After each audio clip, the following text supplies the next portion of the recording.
Hello everyone, this is psycho.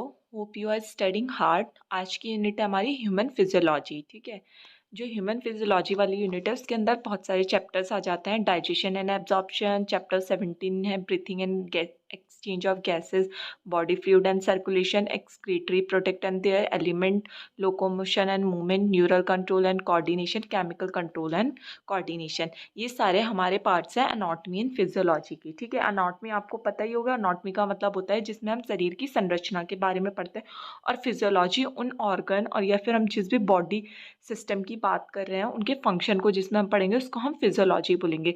System of digestion कौन सा होता है? हमारा डाइजेस्टिव सिस्टम। तो आज की क्लास में हम डाइजेस्टिव सिस्टम पढ़ेंगे।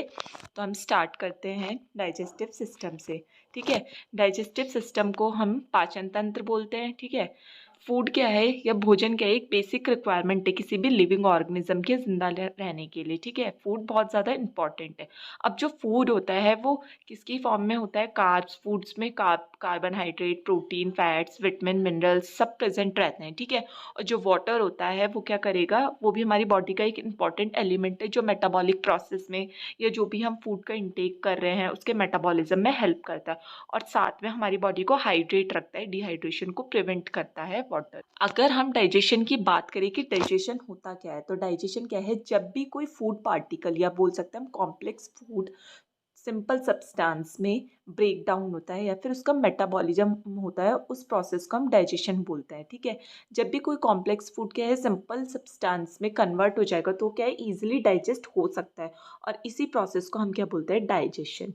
तो स्टार्ट करते हैं हम डाइजेस्टिव सिस्टम। डाइजेस्टिव सिस्टम हमारा एलिमेंट्री कैनाल यानी कि माउथ से स्टार्ट होता है और कहाँ पे खत्म हो जाता है? एनएस में। ठीक है, तो डाइजेस्टिव सिस्टम है उसमें एलिमेंट्री ऑर्गन और जो उससे रिलेटेड जितने भी ऑर्गन होते हैं वो आ जाते हैं। अगर हम डाइजेस्टिव सिस्टम के पार्ट्स की बात करें तो इसमें कौन कौन से पार्ट्स आ जाते हैं? अगर एक्सेसरी ग्लैंड्स की बात करें तो इसमें माउथ, क्योंकि जो भी हमारा डाइजेस्टिव सिस्टम होता है वो माउथ से स्टार्ट होता है और एनल कैनाल पे ख़त्म हो जाता है। ठीक है, तो इसमें माउथ आ जाता है, टीथ आ जाता है, pharynx, oesophagus, stomach, small intestine, large intestine, anal canal या फिर रेक्टम। ठीक है, और अगर ग्लैंड्स की बात करें तो ग्लैंड कौन कौन से आ जाते हैं? एक तो salivary gland, liver, pancreas, sphincter of Oddi और गॉल ब्लैडर। ये सब किस में आ जाते हैं या फिर ये किसके पार्ट है? डाइजेस्टिव सिस्टम के। एक बार डायग्राम में हम देख लेंगे सबको। ये क्या है? हमारी एलिमेंट्री कैनाल है, तो इसमें क्या है? माउथ से स्टार्ट हो रहा है क्योंकि हम फूड का इंटेक कहाँ से करते हैं? माउथ से, जिसको हम ओरल कैविटी भी बोल देते हैं। ठीक है, लैरिंग्स आ जाता है इसमें, लिवर आ गया, oesophagus, stomach, small intestine, large intestine. ठीक है, लार्ज इंटेस्टाइन के बहुत सारे पार्ट्स होंगे, स्मॉल इंटेस्टाइन के पार्ट होंगे, और ये एंड किस में हो जाएगा? एनएस में। ठीक है, अब हम वन बाय वन सारे जितने भी ऑर्गन हैं उनके बारे में डिस्कस करेंगे। सबसे पहले बात करते हैं माउथ की। ठीक है, या फिर ओरल कैविटी की। अब जो ओरल कैविटी है उसके अंदर टीथ होते हैं, टंग होता है और माउथ होता है। अपर सरफेस ऑफ जो टंग होता है उसमें क्या है? स्मॉल पेल्पाई या फिर पेपिलाई या फिर स्मॉल प्रोजेक्शन प्रेजेंट होते हैं जिससे हमें टेस्ट बर्ड का पता चलता है। ठीक है, एक शॉर्ट वीडियो टेस्ट बर्ड्स पे भी बनी है, आप वो देख सकते हैं। ठीक है, उसके बाद आ जाते हैं इसमें टीथ रहते हैं। जितने भी टीथ होते हैं वो जॉ के सॉकेट से अटैच होते हैं, और टीथ की स्टडी को हम या तो डेंटेशन या फिर ओडोंटोलॉजी भी बोलते हैं। डेंटल फार्मूला की बात करें तो ये कितना है? 2 इंसिजन, 1 कैनाइन, 2 प्रीमोलर, फिर 3 मोलर। ठीक है, ये अपर जॉ और ये लोअर जॉ, तो टोटल कितना हो जाएगा? 32। टीथ की वीडियो भी आपको चैनल पे मिल जाएगी। फिर अगर टीथ की बात करें तो टीथ का फंक्शन क्या होता है? एक तो जो फूड पार्टिकल है उसको कटिंग करने का और उसको च्यू करने का। ठीक है, स्मॉल स्मॉल पार्टिकल्स में। नेक्स्ट ऑर्गन आ जाता है फेरिंग्स। फेरिंग्स को हम थ्रोट भी बोलते हैं। ठीक है, और ये क्या करता है? जो फेरिंग्स होती है ये एक मस्कुलर ट्यूब होती है। जब भी माउथ, ये हमारा माउथ है, माउथ से जब भी क्या बोलते हैं हम फूड का इंटेक करते हैं तो सीधा किसके पास जाता है? फेरिंग्स के पास। ठीक है, फेरिंग्स जो होता है एक तो एयर और फूड दोनों के लिए एक पासेस का काम करता है, क्योंकि क्या है? एक मस्कुलर ट्यूब है, और ये कहाँ पे प्रेजेंट होता है? हमारी नोज के पीछे और नेक के पास प्रेजेंट होता है। इसमें बहुत सारे एयर कार्टिलेजेंस फ्लैप प्रेजेंट होते हैं जिसको हम एपिग्लॉटिस कहते हैं।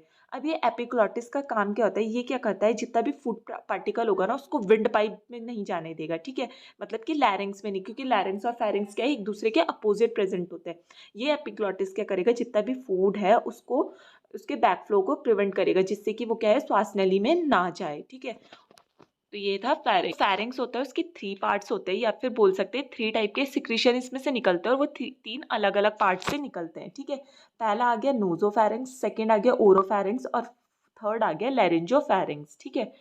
नोजोफेरिंक्स जो नेजल पार्ट होगा, ओरोफेरिंक्स जो ओरल पार्ट होगा, और लैरिंजोफेरिंक्स जो लैरिंग्स का पार्ट होगा, लैरिंग्स से अटैच होगा, उसको हम लैरिंजोफेरिंक्स बोलेंगे, ठीक है। अब इसका जो फंक्शन होता है वो क्या होता है, passage of food and air. Next will discuss the oesophagus. Oesophagus को हम food pipe of the body भी बोलते हैं, ठीक है। ये एक ट्यूब लाइक स्ट्रक्चर होता है जो माउथ से स्टमक तक कनेक्ट होता है, और इसोफेगस एक मस्कुलर ट्यूब होती है जो क्या करती है, हमारे फूड को एक पासेस प्रोवाइड करती है। जब भी हम माउथ से कोई फूड को इनटेक करेंगे वो कहाँ है, इसोफेगस में जाएगा, और इसोफेगस इस फूड को क्या है, स्टमक तक पहुँचा देगा। तो इसोफेगस को हम क्या बोलते हैं, food pipe of the body. Next organ discuss करेंगे हम स्टमक। स्टमक 3 पार्ट्स में डिवाइड हो जाता है, बॉडी, फंडस और पाइलोरस, ठीक है। पाइलोरस जो ऊपर वाला पार्ट होगा, मैंने आपको बताया ना कि इसोफेगस क्या है, स्टमक से कनेक्ट होता है, तो जो ये ऊपर वाला पार्ट है इसको हमने क्या बोला, फंडस।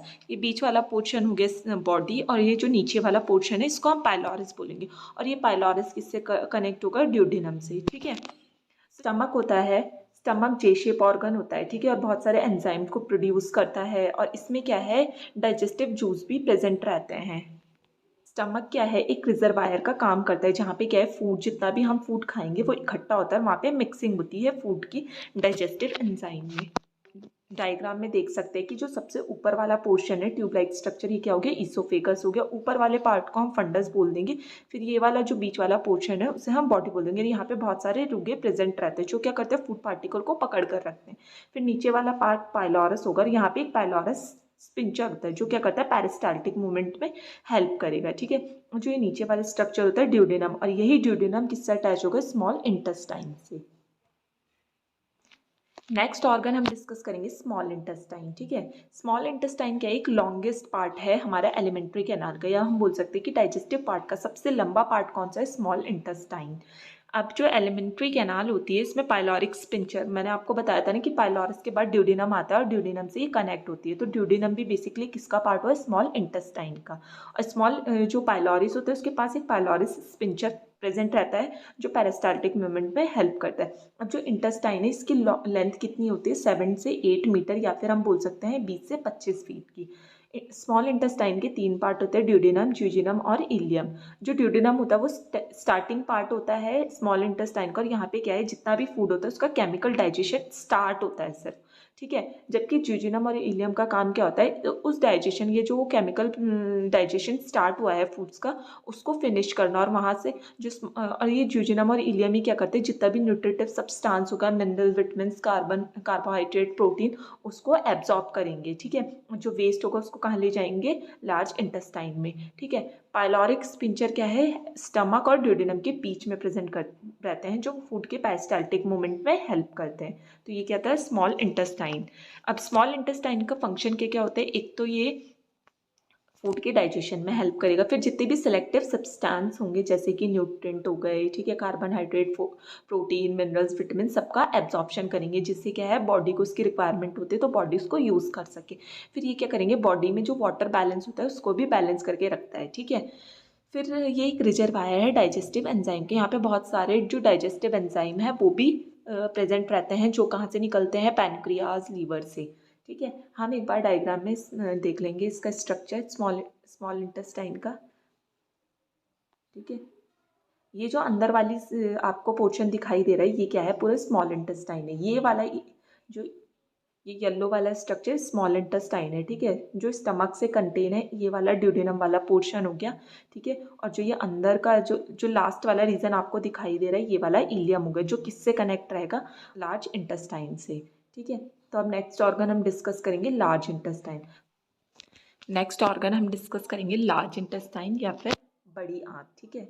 अब ये क्या होता है, इलियम से स्टार्ट होगी, जब जो लार्ज इंटेस्टाइन, स्मॉल इंटेस्टाइन का लास्ट पार्ट होता है इलियम, वहाँ से स्टार्ट होगी या फिर वहाँ पर ओपन होगी, ठीक है। अब लार्ज इंटेस्टाइन के 3 पार्ट्स होते हैं, किकम, कोलोन और रेक्टम। जो किकम होता है वो क्या होता है, एक थैली लाइक स्ट्रक्चर होता है जहाँ पे बहुत सारे माइक्रोब्स प्रेजेंट होते हैं, ठीक है। और ये किकम किससे कनेक्ट होता है, अपेंडिक्स से। अपेंडिक्स क्या होता है, एक वेस्टिबुल ऑर्गन, ठीक है। अब जो ये किकम होता है ये पानी की थैली की तरह है, इसमें बहुत सारे माइक्रोब्स भी प्रेजेंट है, तो ये क्या करेगा, जितना भी फूड होगा उसको डाइजेशन में हेल्प करेगा। ये जो गुड बैक्टीरिया होंगे या फिर गट बैक्टीरिया, ये क्या करेंगे, फूड पार्टिकल के मेटाबॉलिज्म में हेल्प करेंगे। और जितना भी जो सिलेक्टिव सब्सटेंस है, मतलब कि जो स्मॉल इंटेस्टाइन एब्जॉर्ब नहीं कर पाई है, उसको एब्जॉर्ब करने का काम करेंगे। अब नेक्स्ट आ जाता है कोलोन। कोलोन के 4 पार्ट होते हैं, ठीक है, जहाँ से जितना भी वेस्ट होगा वो ट्रैवल होकर जाता है, उसको हम कोलोन बोलते हैं, ठीक है। जो ये वाला आपको पोर्शन दिखाई दे रहा है, ये वाला पूरा कोलोन है। फिर लास्ट पोर्शन आ जाता है रेक्टम, जो कहाँ कहाँ पे ओपन होता है, एनएस में। और जो भी स्टूल कलेक्ट हुआ है या फिर जो भी वेस्ट कलेक्ट हुआ है, उसको बॉडी से बाहर निकालने का काम करता है। एक बार डायग्राम में हम क्लियरली देखेंगे। अब जो स्मॉल इंटेस्टाइन था, इसका लास्ट पार्ट था इलियम, ठीक है। इलियम आपने देखा ना, ये स्मॉल, ये वाला पोर्शन इलियम है। तो इलियम किससे कनेक्ट हो गया, लार्ज इंटेस्टाइन से, ठीक है। यहाँ से लार्ज इंटेस्टाइन स्टार्ट हो जाते हैं। तो जो ये वाला जो भी फूड पार्टिकल्स होगा या जो भी वेस्ट स्मॉल इंटेस्टाइन ने छोड़ा, उसमें थोड़े सिलेक्टिव सब्सटेंस प्रेजेंट रहते हैं, ठीक है। तो सबसे पहले असेंडिंग कोलोन में जाएगा, असेंडिंग कोलोन से डिसेंडिंग कोलोन, डिसेंडिंग कोलोन के बाद असेंडिंग कोलोन के बाद ट्रांसवर्स कोलोन, ट्रांसवर्स कोलोन के बाद डिसेंडिंग कोलोन, लास्ट में आ जाता है सिग्मॉइड कोलोन। और ये सिग्मॉइड कोलोन किस में मर्ज हो जाता है, रेक्टम ओपनिंग में। और ये रेक्टम ओपनिंग ही क्या काम करती है, जितना भी स्टूल है उसको बॉडी से बाहर निकालने का काम करेगी एनल कैनाल के थ्रू। तो ये था लार्ज इंटेस्टाइन। अब लार्ज इंटेस्टाइन के फंक्शन की बात करें तो इसका फंक्शन क्या होता है, पार्शियली डाइजेशन, मतलब कि स्मॉल इंटेस्टाइन ने वैसे डाइजेशन कर लिया, जितने भी न्यूट्रिएंट प्रोडक्ट थे उनको एब्जॉर्ब कर लिया, लेकिन कुछ न्यूट्रिएंट ऐसे होते हैं वो स्मॉल इंटेस्टाइन एब्जॉर्ब नहीं कर पाती है, कुछ रह जाता है, उसको कौन एब्जॉर्ब करेगा, लार्ज इंटेस्टाइन, ठीक है। और लार्ज इंटेस्टाइन जितना भी वेस्ट वगैरह बच जाता है वो भी किसके थ्रू बॉडी से बाहर आता है, लार्ज इंटेस्टाइन के थ्रू। अब मैंने आपको एक स्ट्रक्चर बताया था अपेंडिक्स। अपेंडिक्स कहते हैं वेस्टिजियस ऑर्गन होता है, ठीक है। इसका बॉडी में कोई भी फंक्शन नहीं होता है, ठीक है। बस ये क्या करता है, जितना भी फूड पार्टिकल है उसको पुश करने में हेल्प करता है, ठीक है। एक तरह से बोलते सकते हैं सिर्फ पेरिस्टाल्टिक मूवमेंट में थोड़ी सी हेल्प करेगा, तो ये अपेंडिक्स हो जाता है। लेकिन अगर इसमें इन्फेक्शन हो जाए या फिर इसमें इन्फ्लामेशन हो जाए तो कॉम्प्लिकेशन बहुत ज़्यादा हो सकती है, इसलिए अपेंडिक्स को रिमूव करना पड़ता है, ठीक है। अपेंडिक्स के रिमूव करने पे कोई भी प्रॉब्लम आपको बॉडी में देखने को नहीं मिलेगी, क्योंकि इसका कोई ऐसा इंपॉर्टेंट फंक्शन होता ही नहीं है बॉडी में। अब देखेंगे हम histology of the alimentary canal. जो एलिमेंट्री कैनाल के ऑर्गन्स होते हैं उनमें मोस्ट ऑफ 4 लेयर प्रेजेंट होती है। पहली है सिरोसा, दूसरी है मस्कुलरिस, थर्ड है सबम्यूकोसा और लास्ट है म्यूकोसा। जो सिरोसा लेयर होती है वो आउटर मोस्ट कवरिंग होती है, ठीक है, जो स्क्वायमस एपिथेलियल और कनेक्टिव टिश्यू की बनी होती है। फिर जो उसके अंदर वाली लेयर होती है मस्कुलरिस लेयर, ठीक है, ये वाली, ये मस्कुलरिस लेयर है, जो किसकी बनी होती है, मसल फाइबर्स की। उसके बाद तीसरी लेयर होती है सब म्यूकोसा, ठीक है। अब जो सब म्यूकोसा लेयर होती है वो लूज कनेक्टिव टिश्यू की बनी होती है, और यहाँ पे क्या है, बहुत ज़्यादा मात्रा में ब्लड वेसल्स प्रेजेंट होते हैं। जो लास्ट वाली लेयर होती है ये अंदर वाली, ये इनर मोस्ट लेयर होती है, ठीक है। और ये क्या करती है, जितने भी सैक होंगे या फिर एंजाइम होंगे उसको कलेक्ट करके रखती है, तो उसको हम बोलते हैं म्यूकोसा लेयर, ठीक है। और इसमें क्या होता है, जो म्यूकोसा लेयर होती है उसमें ल्यूमन प्रेजेंट होते हैं, जो उन सिक्रेशन को कहाँ ले जाते हैं, पूरी बॉडी में, और लुब्रिकेट करके रखती है जितनी भी लेयर्स हैं उनको। फिर नेक्स्ट आ गया डाइजेस्टिव कैनाल, ठीक है, डाइजेस्टिव ग्लैंड, ठीक है। डाइजेस्टिव ग्लैंड कौन कौन सी होते हैं डाइजेस्टिव सिस्टम में, सलाइवरी ग्लैंड, लीवर और पैनक्रिया। अगर लीवर की बात करें तो लीवर क्या है, लार्जेस्ट ग्लैंड है बॉडी की, ठीक है। लीवर क्या है, बॉडी की लार्जेस्ट ग्लैंड है। एक बार आप डायग्राम में भी, इस डायग्राम में भी देख सकते हैं, ये क्या है, म्यूकोजल लेयर है या फिर बोल सकते हैं स्टमक की लाइनिंग है। तो पहली क्या हो गई, सिरोसा, उसके बाद मस्कुलरिस लेयर, फिर सब म्यूकोसा और म्यूकोसा, ठीक है। इसमें आपको टिश्यू भी बताई दे रही है कि जो सब म्यूकोसा है वो डेंस होती है, इरेगुलर होती है, और किसकी बनी होती है, कनेक्टिव टिश्यू की। इसमें बहुत ज़्यादा ब्लड वेसल्स होते हैं, लिम्फेटिक वेसल्स होते हैं। म्यूकोसा की बात, ठीक है। मस्कुलरिस लेयर की बात करें तो इसमें क्या है, लॉन्गिट्यूडनल लाइनर और सर्कमस्टेंशियल लेयर्स प्रेजेंट होती है, ठीक है, जो क्या बनाती है, बैंड बनाती है, जिसको हम टीनिया कोलाई भी बोलते हैं। लास्ट आ जाती है सिरोसा लेयर। अब नेक्स्ट आ जाती है सलाइवरी ग्लैंड, ठीक है। सलाइवरी ग्लैंड का काम क्या होता है, सलाइवा को सिक्रेट करना, ठीक है। अब जो ये सलाइवा होते हैं इसमें बहुत सारे एंजाइम होते हैं जो क्या करते हैं, फूड को मिक्स करने में हेल्प करते हैं। जब फूड पार्टिकल सलाइवा के साथ मिक्स होते हैं तभी वो क्या है, चूहे हो सकते हैं, छोटे छोटे पार्टिकल में ब्रेक डाउन होंगे। अब जो सलाइवरी ग्लैंड होती है वो 3 पेयर में प्रेजेंट होती है, एक तो पैरोटिड ग्लैंड, सबलिंगुअल ग्लैंड और सबमैंडिबुलर ग्लैंड। जो पैरोटिड ग्लैंड होती है वो कहाँ पे प्रेजेंट होती है, चीक पे। जब भी तो हम जब कुछ खाते हैं तो हमारे गाल में खट्टा खट्टा सा लगता है, तो वो किसके कारण होता है, पैरोटिड ग्लैंड के कारण। फिर आता है सबलिंगुअल, जो टंग के अंदर होती है, ठीक है। जब भी तो हम क्या है बहुत सारी मेडिकेशन क्या है सबलिंगुअल देते हैं, जीभ के नीचे देते हैं, क्योंकि वहाँ पे क्या है सलाइवरी ग्लैंड प्रेजेंट है जो उस टैबलेट को जल्दी से घोलने में हेल्प करेंगे, ठीक है। लास्ट आ जाती है सबमैंडिबुलर ग्लैंड, जो लोअर जॉ में प्रेजेंट होती है, ये क्या आती है सलाइवरी ग्लैंड। नेक्स्ट आ जाता है लीवर। लीवर क्या है लार्जेस्ट ग्लैंड है हमारे बॉडी की, ठीक है, मैंने आपको पहले भी बताया। इसका वेट 1.5 से 2 kg के बीच में होता है। अगर इसमें लोब्स की बात करें तो लिवर में दो लोब होते हैं, ठीक है, अपर लोब और लोअर लोब, ठीक है, अपर और लोअर लोब प्रेजेंट होते हैं। अब इसमें क्या है हिपैटिक सेल्स प्रेजेंट होती है, जो क्या करते हैं पाइल जूसेस को स्टोर करने का काम करते हैं गॉल ब्लैडर से। मतलब कि जो पाइल जूस होता है वो बनाता कौन है गॉल ब्लैडर, लेकिन सिक्रीट कौन करेगा लिवर, ठीक है। फिर नेक्स्ट इसमें क्या होता है जो ये हिपैटिक सेल्स होती है ये कहाँ किसको कंटेन करती है हिपैटिक लॉब्यूल्स को। मतलब कि बहुत सारे हिपैटिक लॉब्यूल्स होते हैं जो हिपैटिक सेल्स को पकड़ के रखती है या फिर कनेक्ट करके रखती है, ठीक है। अब जो ये लिप्यूल्स होते हैं इन्हीं जो हिपैटिक लिप्यूल्स हैं उनको हम structure and functional unit of liver बोलते हैं, ठीक है। लिवर की अगर स्ट्रक्चर या फंक्शनल यूनिट है तो वो क्या है लिब्यूल। और ये जो लिब्यूल्स होते हैं ये ग्लीसन कैप्सूल से या फिर एक बोल सकते हैं कनेक्टिव टिश्यू की शीट से कवर होते हैं। अब ये शीट क्या काम करेगी, क्योंकि लिवर के जितने भी सेक्रेशन होते हैं वो बहुत ज़्यादा एसिडिक हो सकते हैं, हार्ट बर्न भी कर सकते हैं या अदर जो ऑर्गन की लेयर है उसको जला सकते हैं। इसलिए ये क्या है कनेक्टिव, यहाँ पे एक लेयर प्रेजेंट होती है कनेक्टिव टिश्यू की। एक और स्ट्रक्चर यहाँ पे प्रेजेंट होता है जिसको हम बोलते हैं स्पिंचर ऑफ ओडाई, ठीक है। ये स्पिंचर ऑफ ओडाई क्या होता है, जब भी पाइल डक्ट और पैनक्रियाटिक डक्ट एक साथ ओपन होगी ड्यूटेनम में, ठीक है, तो इसको हम कॉमनली क्या बोल देंगे डक्ट ऑफ गार्डेड, ठीक है, या फिर स्पिंचर ऑफ ओडाई। अब लीवर का फंक्शन क्या होगा, सबसे पहले तो पाइल का प्रोडक्शन करना और उसको स्क्रीट आउट करना, बिलिरुबिन के लेवल को स्क्रीट आउट करना, कोलेस्ट्रॉल को स्क्रीट आउट करना बॉडी से, मतलब कि बॉडी में जितना एक्सेसिव बिलिरुबिन बन रहा है फिर कोलेस्ट्रॉल बन रहा है इसको एक्सक्रीट आउट करने में कौन हेल्प करेगा लिवर। फिर ये क्या करता है फैट कार्बोहाइड्रेट प्रोटीन के मेटाबॉलिज्म में भी हेल्प करेगा, एंजाइम को एक्टिवेट करेगा, और ये क्या करेगा ग्लाइकोजन को विटामिन मिनरल को स्टोर करने का काम करता है। और साथ साथ क्या करेगा प्लाज्मा प्रोटीन की सिंथेसिस और एल्ब्यूमिन की सिंथेसिस में भी हेल्प करेगा, जिससे क्या है मतलब बहुत सारे क्लॉटिन फैक्टर को सिंथेसिस करने में भी हेल्प करता है। और लिवर का एक मोस्ट इंपॉर्टेंट काम होता है डिटॉक्सिफिकेशन, जितना भी टॉक्सिक सब्सटेंस हमारी बॉडी में कलेक्ट हुआ है उसको डिटॉक्सिफाइड कौन करेगा लिवर। तो हम बोल सकते हैं कि लिवर क्या एक बहुत ज़्यादा इंपॉर्टेंट ऑर्गन है।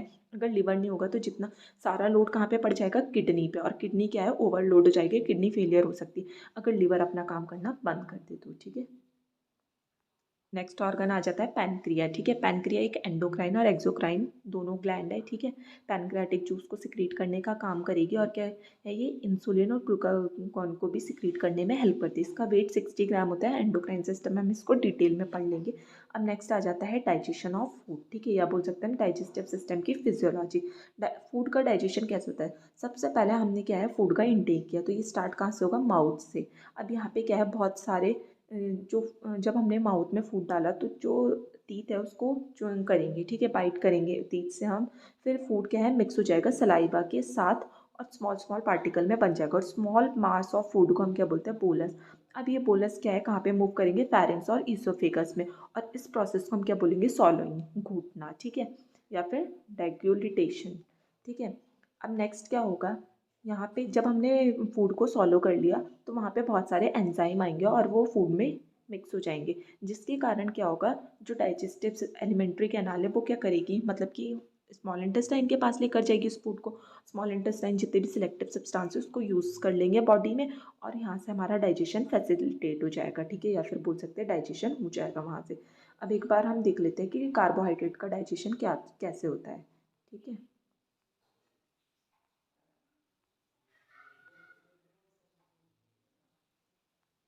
अब जो कार्बोहाइड्रेट होता है वो डाइसेक्राइड की फॉर्म में होता है। सबसे पहले क्या होगा, सबसे पहले जब हम कार्बोहाइड्रेट का इंटेक करेंगे तो वहाँ पे सलाइवरी एमाइलेज एक्टिवेट हो जाएगा। ये सलाइवरी एमाइलेज क्या करेगा उन डाइसेक्राइड्स को तोड़ने का काम करेगा माल्टोज सुक्रोज और लैक्टोज में।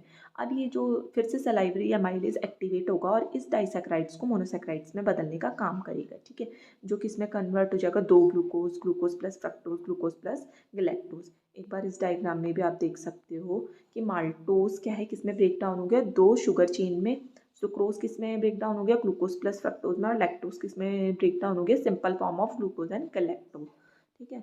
अब ऐसी प्रोटीन का हम देख सकते हैं कि प्रोटीन में क्या होगा, जब हमने डाइटरी प्रोटीन खाया माउथ के थ्रू, तो यहाँ पे क्या है, एचसीएल पिप्सिन नाम का एक एंजाइम एक्टिवेट होगा स्टमक के अंदर, ठीक है, जहाँ पे क्या होगा, डीनेचुराइड और पार्शियली हाइड्रोलाइज हो जाएगा प्रोटीन का।